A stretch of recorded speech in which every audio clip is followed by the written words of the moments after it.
गणना ग्रंथ अध्याय 16। कोरह दल का विद्रोह। लेवी के वंशज कहात के पोते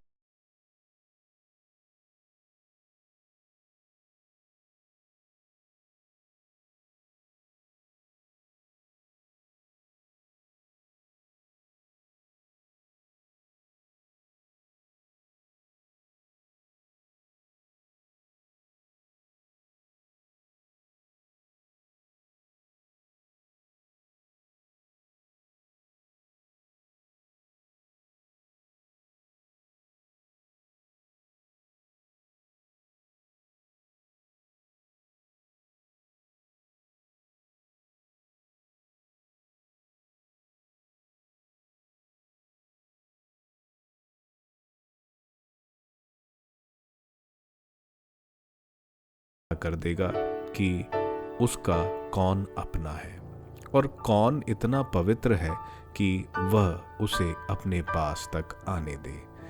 वह जिसे चुनेगा उसे अपने पास तक आने देगा। तुम लोग ऐसा करो कि कल कोरा और उसके दल के सारे लोग धूप पान लेकर आए। वे उनमें आग रखें और प्रभु के सामने उस पर लोबान रखें। तब प्रभु जिसे चुनेगा वही पवित्र मान लिया जाएगा। लेवी के वंशजों बहुत हुआ। फिर मूसा ने कोरा को संबोधित करते हुए कहा, लेवी के वंशजों सुनो, क्या तुम इतने से संतुष्ट नहीं हो कि इज़राइल के ईश्वर ने तुम्हें इज़राइलियों के समुदाय से चुन लिया है, जिससे वह तुम्हें प्रभु के निवास में सेवा करने अपने पास तक आने दे और कि तुम समुदाय की ओर से उसकी सेवा करो। उसने स्वयं तुमको अपने लेवियों भाइयों के साथ अपने निकट तक आ जाने दिया और अब तुम याजक का पद भी पाना चाहते हो। तुम और तुम्हारा सारा दल प्रभु के विरुद्ध एकत्र हुआ है, क्योंकि हारून कौन है कि तुम उसके विरुद्ध भुनभुनाओ। इसके बाद मूसा ने एलियाब के पुत्र दातान और अबीराम को बुलाया, परंतु उन्होंने यह कहला भेजा, हम नहीं आएंगे। यही बहुत है कि आप हमें एक ऐसे देश से जहां दूध और मधु की नदियां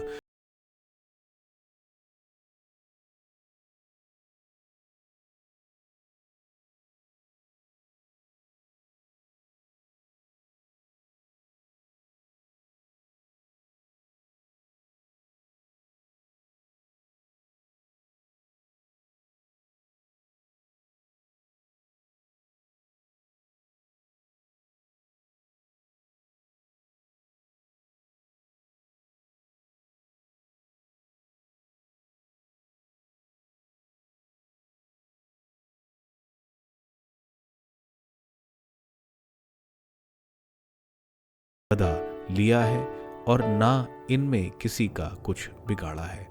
इसके बाद मूसा ने कोरा से कहा, तुम और तुम्हारे दल के सारे लोग कल प्रभु के सामने आए। तुम उनके साथ आओ और हारून भी आए। तुम में प्रत्येक अपना धूपदान लेता आए और उस पर लोबान रखे। फिर प्रत्येक अपना धूपदान लाए।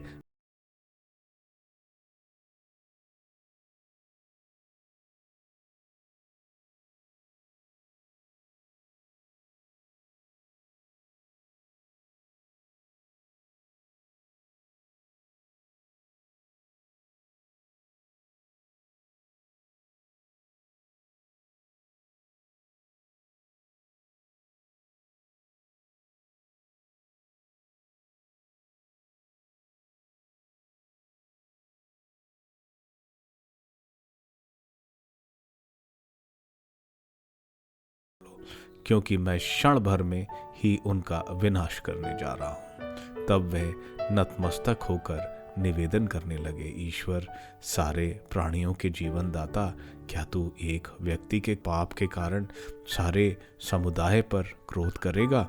इस पर प्रभु ने मूसा से कहा, तुम समुदाय से यही कहो, कोरा, दातान और अबीराम के तंबुओं के पास से दूर हो जाओ।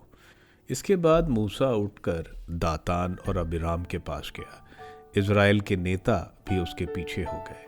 तब उसने समुदाय को संबोधित करते हुए कहा, इन दुष्ट आदमियों के तंबुओं से दूर हो जाओ, इनके किसी भी सामान का स्पर्श ना करो, नहीं तो इनके सब पापों के कारण तुम्हारा भी विनाश हो जाएगा।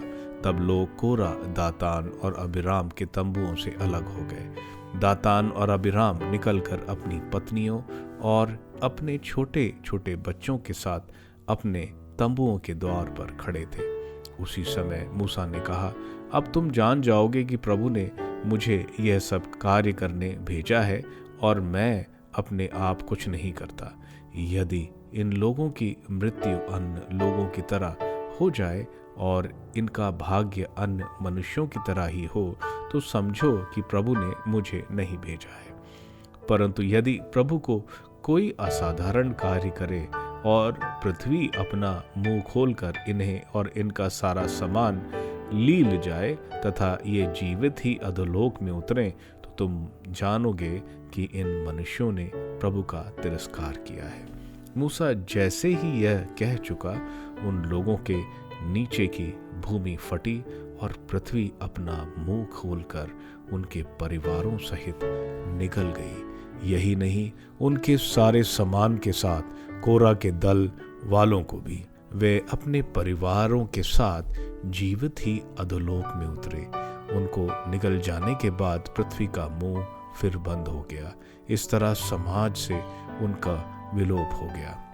उनका हाहाकार सुनकर आसपास खड़े सब इजरायली यह सोचकर भाग निकले कि ऐसा ना हो कि पृथ्वी हमें भी निकल जाए। प्रभु की ओर से अग्नि आई और उसने उन 250 लोग को भस्म कर दिया जो धूप चढ़ाने आए थे।